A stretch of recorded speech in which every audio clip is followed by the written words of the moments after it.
بسم اللہ الرحمن الرحیم۔ قرآن وہ کتاب جو اسی گھرانے میں نازل ہوئی جو حسین کا گھرانہ ہے، اور قرآن وہ کتاب جس کی حفاظت بجز حسین اور اہل بیت حسین اور کسی نے نہیں کی۔ قرآن مجید کس پہ نازل ہوئی یہ کتاب؟ حسین کے نانا پر۔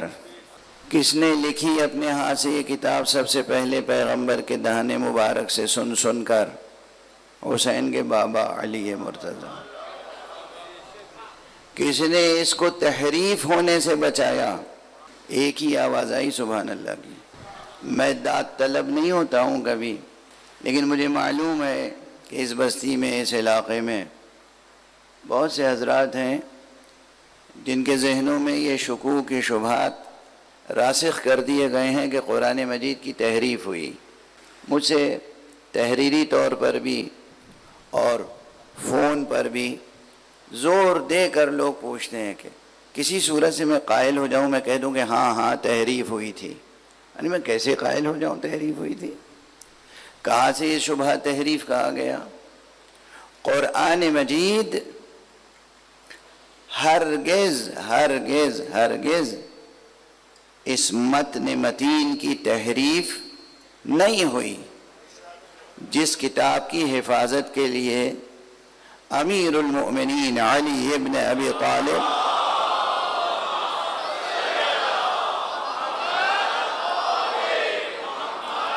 علیہ السلام موجود ہوں، اور جس قرآن کی تلاوت کے لیے امام حسین موجود ہوں۔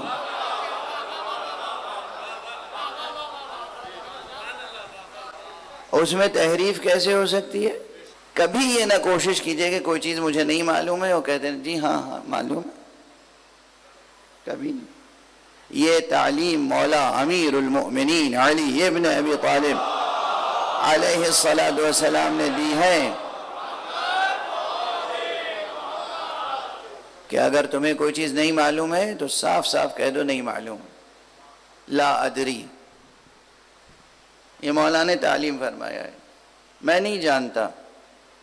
ایک انسان، عام انسان، غیر معصوم انسان، خاکی و خاتی انسان، معلوم ہے کہ وہ بہت سی باتیں نہیں جانتا۔ اگر وہ کہے کہ میں بہت سی ساری باتیں جانتا ہوں تو یقیناً وہ جھوٹا ہوگا۔ اگر وہ کہہ دے کہ میں نہیں جانتا تو جھوٹ نہیں سچ ہوگا، اور اس کی تذلیل نہیں بلکہ اس کی عزت افزائی ہوگی۔ سب چیز جاننے والی شخصیتیں تو بس وہی ہیں جنہیں عالم الغیوب نے، اللہ سبحانہ و تعالی نے خود علم عطا فرمایا ہو۔ اسی لیے ممبر پہ آگے سلونی کہنے والی شخصیت بس ایک ہی ہے تاریخ میں، اور اگر کسی اور نے سلونی کہا تو ایسا رسوا ہوا کہ نہ پوچھئے۔ بہرحال تو جو نظریات نادانی پر مشتمل ہیں ان کو مٹانے کی ضرورت ہے۔ مثلا یہی ایک نظریہ کہ نعوذ باللہ قرآن مجید میں تحریف ہوئی۔ اب دیکھیے میری عادت یہ ہے کہ جو باتیں ذہن میں آتی چلی جاتی ہیں ممبر پہ کہتا چلا جاتا ہوں، ٹھیک ہے نا؟ کیونکہ یہ سب مختلف چیزیں ذہن میں آ رہی ہیں، جی چاہ رہا یہ کہہ دو، یہ کہہ دو، یہ بیان کر دو۔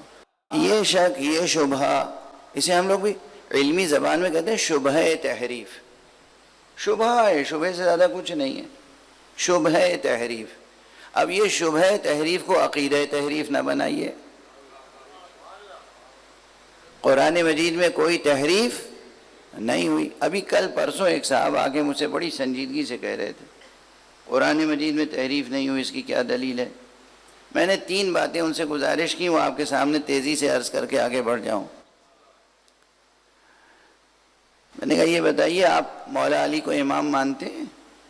ہاں بالکل امام تھے، اس کا اس سے کیا ربط؟ ہم نے کہا امام تھے، امامت کی ذمہ داری کیا ہے؟ کس لیے امام تھے؟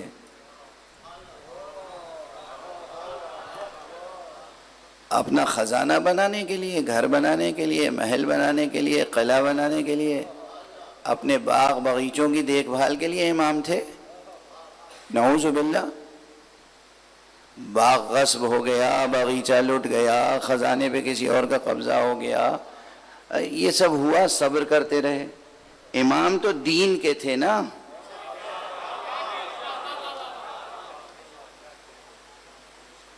جب دین کے امام تھے، دین کے ذمہ دار تھے، تو یہ ممکن کیسے ہے کہ علی موجود ہوں اور قرآن میں تحریف ہو جائے؟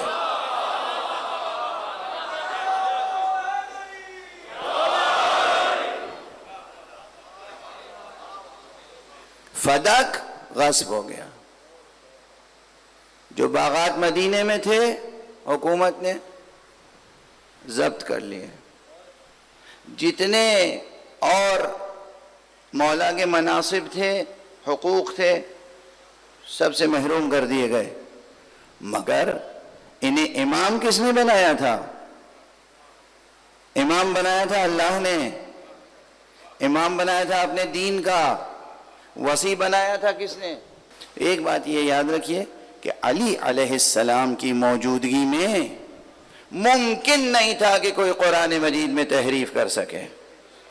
وہی تلوار جو نیام میں تھی،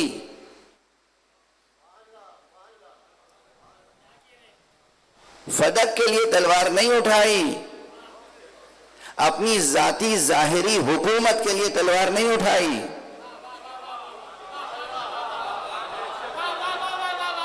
مگر اگر دین میں تحریف کا مسئلہ ہو جاتا تو وہ تلوار اٹھتی، ممکن نہیں تھا کہ وہ تلوار نہ اٹھتی۔ تو یہ تو ایک واقعاتی ریفرنس ہے، یاد رہے گا ذہنوں میں۔ دوسرا ریفرنس، پوری دنیا میں جا کے آپ تلاش کر لیجئے، ریسرچ کر لیجئے، بڑے بڑے کتب خانوں میں، دنیا بھر میں، یہ جو پرانے مینوسکرپٹس ہیں قرآن مجید کے، ہاتھ سے لکھے ہوئے نسخے، کس کے لکھے ہوئے ہیں؟ فلاں اور فلاں اور فلاں نے لکھے ہیں۔ جہاں بھی نسخہ ملے گا یا وہ حضرت علی علیہ السلام کی طرف منسوب ہے، یا امام حسن علیہ السلام کی طرف، یا امام حسین کی طرف، یا امام باقر علیہ السلام، امام صادق علیہ السلام، امام رضا علیہ السلام، ان ائمہ کے دست مبارک سے لکھے ہوئے قرآن میں تحریف کون کر سکتا ہے؟ واضح ہے۔ بیٹھ کے آپ انچولی میں اور جعفر طیار سوسائٹی میں مقالے لکھ رہے ہیں، مضامین لکھ رہے ہیں، بحثیں کر رہے ہیں، آستینیں الٹ رہے ہیں، قرآن میں تحریف ہو گئی۔ یہ آستان قدس رضوی کے کتب خانے میں، مشہد مقدس میں قرآن مجید کے کتنے نسخے ہیں جو اماموں کے قلم سے لکھے ہوئے ہیں؟ قرآن معصوم نے لکھا اور یہی قرآن ہے، اسی ترتیب سے ان میں آیتیں موجود ہیں، پھر کیسے دعویٰ ہو سکتا ہے کہ قرآن مجید میں تحریف ہو گئی؟ واضح ہے، غور فرما رہے ہیں؟ اب بھی کوئی اشکال رہ گیا، کوئی شبہ رہ گیا؟ خدا را دین کو برباد نہ کریں، ایمان کو ضائع نہ کریں، مومنین میں تفرقہ نہ کریں، قرآن مجید پر ایمان کو کمزور نہ کریں۔ تو دو باتیں ہو گئی نا تحریف کے بارے میں۔ ایک تو یہ کہ مولا کی موجودگی، یہ سب ظلم سہ سکتے ہیں، مگر دین بدل جائے، قرآن بدل جائے، یہ نہیں برداشت کر سکتے۔ دوسری بات کہ خود ان کے قلم سے لکھا ہوا قرآن مجید موجود ہے، اس قرآن کی موجودگی میں کیسے تحریف کا نظریہ پنپ سکتا ہے اور پروان چڑھ سکتا ہے اور جڑ پکڑ سکتا ہے؟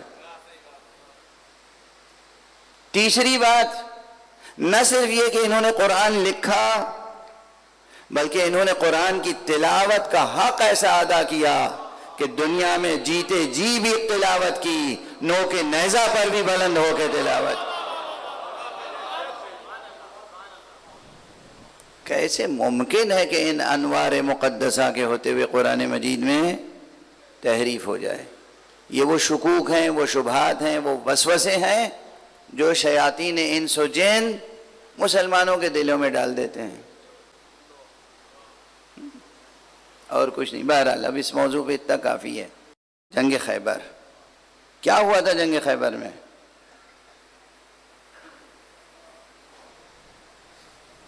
شجاعت کا چہلم ہو گیا تھا۔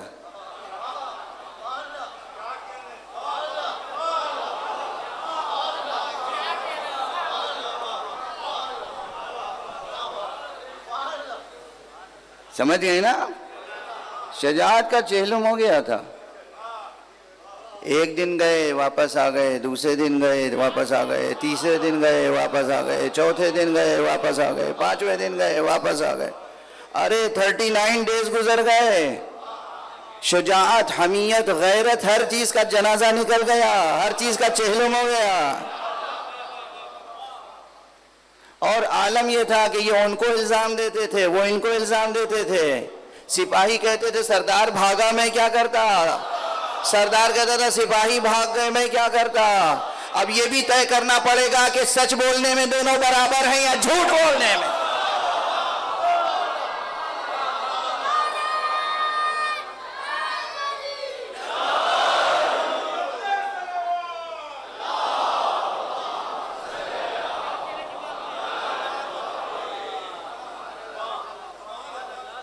سچ سچ ہوتا ہے نا۔ شجاعت، جواں مردی، اولو العزمی، کرم، عظمت انسانی، کرامت انسانی، اس کا کوئی معیار ہوتا ہے؟ دو بچے کھیل رہے ہوں ہمارے گھرانے کے تو یہ تربیت یافتہ بزم حسینی کے بچے بھی ایک دوسرے پہ جھوٹا الزام نہیں لگاتے؟ یہ نہیں کہتے کہ اس نے یہ کیا تھا اور اس نے یہ کیا تھا۔ اگر کیا ہے تو کیا ہے، ٹھیک ہے نا۔ یہ کہہ رہے ہیں یہ بھاگ گئے تھے اس لیے ہمیں مجبوراً آنا پڑا، یہ کہہ رہے ہیں یہ بھاگ آئے تھے اس لیے مجبوراً ہمیں آنا پڑا۔ تو اب کیا کہوں، شجاعت کا چہلم ہو گیا تھا۔ پیغمبر نے پھر کیا کہا؟ لَأُعْطِيَنَّ الرَّأْيَةَ غَدًا رَجُلًا، کل میں علم اسے دوں گا جو مرد ہوگا۔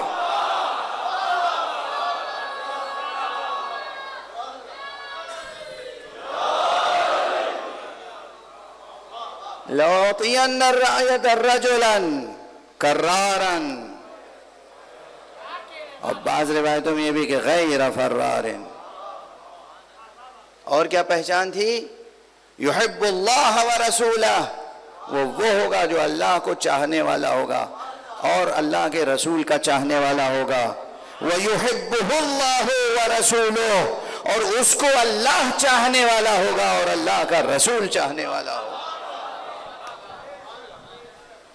دونوں طرف سے محبت کا رشتہ ہے، دونوں جانب سے محبت کا رشتہ ہے۔ کیوں کر رکیں قدم جو کشش جانبین ہو۔ تو جیسے وہاں ہے ایک امتیاز ہے امیر المؤمنین علی ابن ابی طالب علیہ السلام۔